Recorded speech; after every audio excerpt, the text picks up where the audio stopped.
So hello everyone, welcome back to my channel. In this video हम लोग ये discuss करने वाले हैं कि हमें कैसे क्वेश्चंस को इंटरप्रेट करना है एग्जाम में, जो बेसिकली जो केस स्टडी क्वेश्चंस हैं उनको, फिर हमें उनके आंसर्स कैसे लिखने हैं और आईसीआई हमसे कैसे आंसर्स एक्सपेक्ट करता है। तो लेट्स गेट स्टार्टेड। सबसे पहले तो मैं आपको ये डिस्क्लेमर दे दूँ कि मैं जो भी बता रही हूँ वो अपने नॉलेज के हिसाब से बता रही हूँ। ऐसा नहीं कि मुझे 100 आउट ऑफ 100 आए थे, मुझे भी 71 ही आए थे। तो मैंने जो भी बेस्ट अपने टीचर से सीखा है मैं वही सब आपके साथ शेयर कर रही हूँ। तो अगर किसी को नहीं भी पसंद आए तो ऐसा नहीं कि आपको इसी से स्टिक करना है। मैं जस्ट अपना जो भी मैंने सीखा है मैं आपके साथ शेयर कर रही हूँ।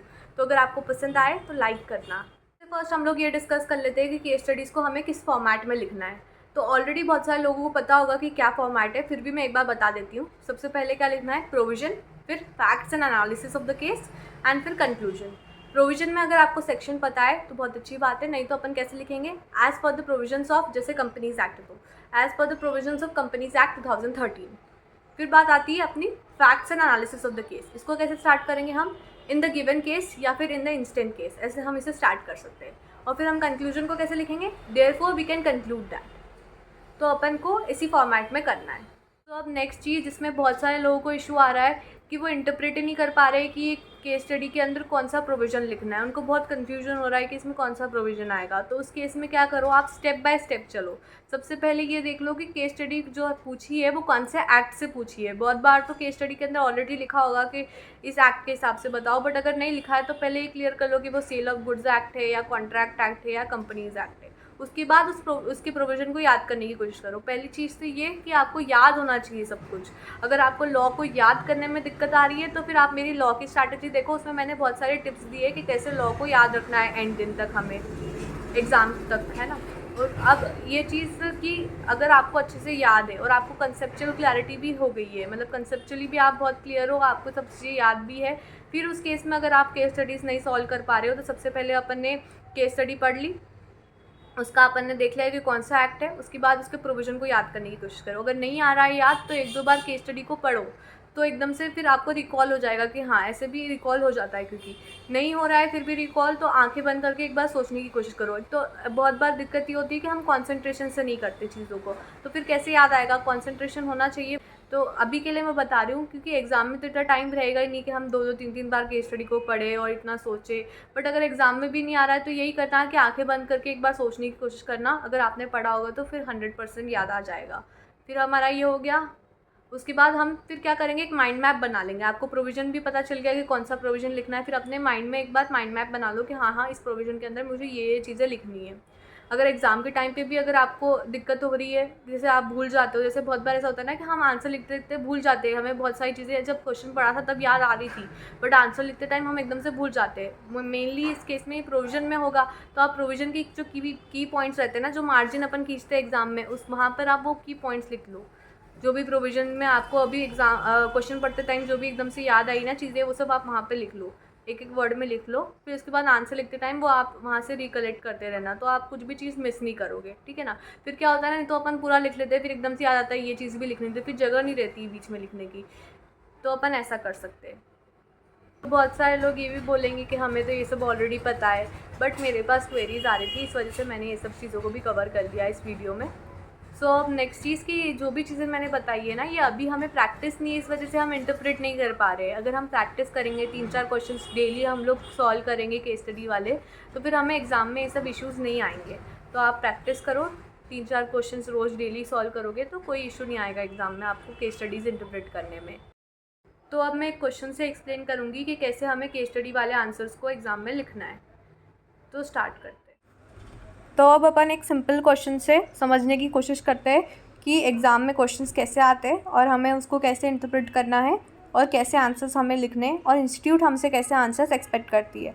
तो ये क्वेश्चन मैंने पास्ट ईयर पेपर से लिया हुआ है, तो अपन देखते हैं इसको कैसे सॉल्व करना है। तो अब हम ये क्वेश्चन सॉल्व करते हैं। क्या दिया है इस क्वेश्चन में, the state government of X, a state in a country is holding 48 lakh shares of Y limited. मतलब एक्स जो स्टेट है उसकी जो स्टेट गवर्नमेंट है उसने 48 लाख शेयर्स होल्ड कर रखे हैं वाई लिमिटेड के। Paid up share capital of Y limited कितने दिए, 9.5 crore, 95 lakh shares of 10 each. मतलब जो टोटल शेयर्स है वाई लिमिटेड के वो कितने हैं, 95 लाख है, और उसमें से 48 लाख शेयर्स जो है स्टेट गवर्नमेंट ने होल्ड कर रखे हैं। आगे क्या दिया है, Y limited directly holds 2,50,600 shares of Z Private Limited, which is having a share capital of 5 crore in form of 5 lakh shares of rupees 100 each. मतलब कि वाई लिमिटेड ने होल्ड कर रखे 2,50,600 शेयर्स जेड प्राइवेट लिमिटेड के, और Z private limited के total number of shares कितने हैं? 5 लाख है।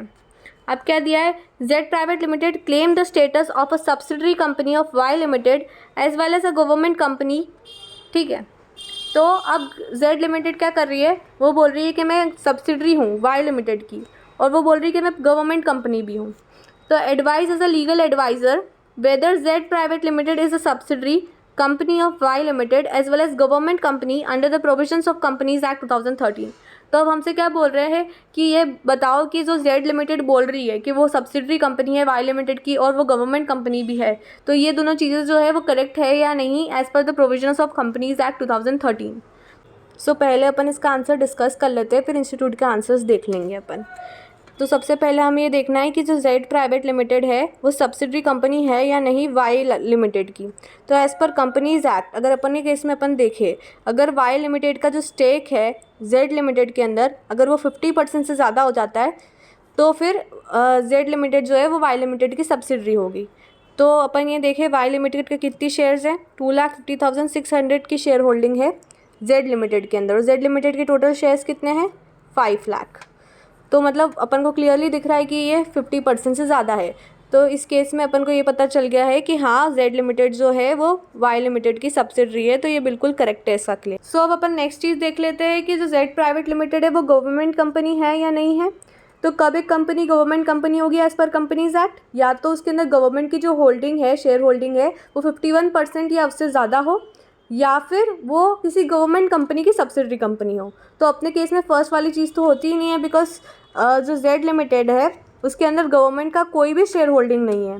तो अब नेक्स्ट चीज़ कि जेड लिमिटेड किसी गवर्नमेंट कंपनी की सब्सिडरी होना चाहिए, मतलब वाई लिमिटेड का गवर्नमेंट कंपनी होना कंपलसरी है, अगर फिर तभी फिर जेड लिमिटेड जो है वो गवर्नमेंट कंपनी होगी। तो इस केस में अपन देख लेते हैं वाई लिमिटेड गवर्नमेंट कंपनी है या नहीं है।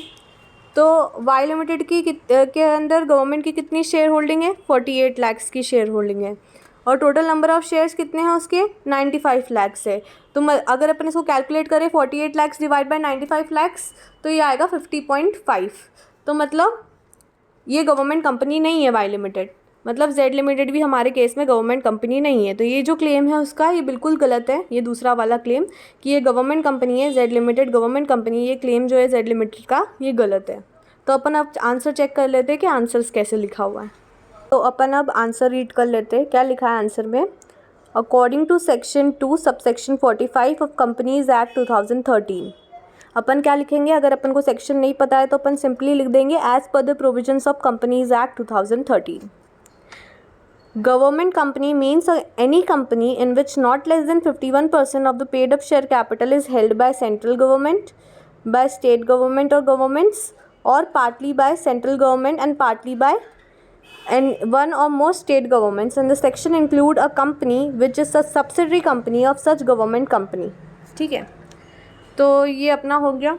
फिर वैसे ही हमने सब्सिडरी कंपनी की भी डेफिनेशन लिख दी। यहाँ हमने गवर्नमेंट कंपनी की लिखी, वापस हमने लिखा as per the provisions of companies act, मतलब इन्होंने तो सेक्शन लिखा है, अपन को अगर सेक्शन नहीं आता तो हम डायरेक्टली लिख देंगे। फिर सब्सिडरी कंपनी क्या होती है, अपन ने ये सब्सिडरी कंपनी की डेफिनेशन लिख दी। तो ये अपना प्रोविज़न हो गया। तो यहाँ तक अपना प्रोविज़न कंप्लीट हो गया है ना। अब ये जो 2 पैराग्राफ है इसके अंदर हमारे क्या लिखे हुए हैं? Facts and analysis. इसका यहाँ पे 2 पैराग्राफ क्यों है? क्योंकि हमें एक में अंदर तो गवर्नमेंट कंपनी के बारे में बताया और एक के अंदर हमने सब्सिडरी के बारे में बताया। दूसरे किसी क्वेश्चन में 1 पैराग्राफ भी हो सकता है। ठीक है, तो अब इन द इंस्टेंट केस की जगह हम क्या लिख सकते हैं? इन द गिवन केस, जो स्टेट गवर्नमेंट ऑफ एक्स है, a state in a country is holding 48 lakh shares in Y limited. इतना तो अपन ने फैक्ट बता दिया, क्वेश्चन से देख के अपन ने ये फैक्ट बता दिया। अब उसके बाद हमारा जो एनालिसिस था उसके हिसाब से हमने क्या देखा था? Which is below 51% of paid up share capital of Y limited, that is 48.45 lakh shares. Hence Y limited जो है वो गवर्नमेंट कंपनी नहीं है। Further Y limited directly hold कर रही है 2,50,600 shares in Z private limited, which is more than 1.5 of the total shares of Z limited. इतना तो क्वेश्चन में दिया था हमें। और हमने इसके साथ साथ में एनालिसिस भी कर दिया कि वो मोर देन 50% है, ठीक है, 2,50,000 शेयर से ज़्यादा है। Thus the company control more than half of the total voting power of Z limited, hence Z private limited is a subsidiary of Y limited. Therefore हम क्या कंक्लूड कर सकते हैं, अब यहाँ पे अपन ने एक ये बता दिया कि एक सब्सिडरी है और एक हमने बता दिया कि गवर्नमेंट कंपनी नहीं है। तो देयरफॉर हम कंक्लूड क्या करेंगे, फिर हमें नेक्स्ट थर्ड पैराग्राफ लिखना है, ठीक है। अभी इस क्वेश्चन में 4 पैराग्राफ क्यों आए, क्योंकि इसके अंदर अपन ने 2 पैराग्राफ लिखे, एक तो हमने सब्सिडरी के लिए अलग लिखा है और गवर्नमेंट के लिए अलग लिखा है। तो उसके बाद therefore we can conclude that, conclusion के लिए हम क्या लिख सकते हैं, देयरफॉर से स्टार्ट करेंगे, हम हमेशा एक देयरफॉर से स्टार्ट करेंगे। क्या लिखेंगे, therefore we can conclude that Z private limited is a subsidiary of Y limited but not a government company, since Y limited is not a government company. ये हो गया हमारा कंक्लूजन। तो ऐसे ही अपन को आंसर लिखना है। फर्स्ट अपन ने क्या लिखा, हमने क्या लिखा, प्रोविज़न लिखा। फर्स्ट पैराग्राफ में हमने as per the provisions of companies act हमने पूरा प्रोविज़न लिख दिया। फिर इन द इंस्टेंट केस हमने इन द गिवन केस लिखकर पूरा हमने बीच का फैक्ट्स और एनालिसिस कर दिया और लास्ट में हमने कंक्लूजन दे दिया। तो ऐसे ही अपन को क्वेश्चन सॉल्व करने एग्जाम में। तो मैंने एक केस स्टडी सॉल्व करके भी आपको बता दिया है कि कैसे आपको इंटरप्रेट करना है और कैसे आपको आंसर्स लिखने हैं।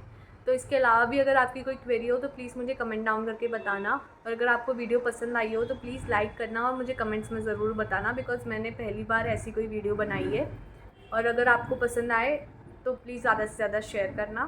Thank you so much.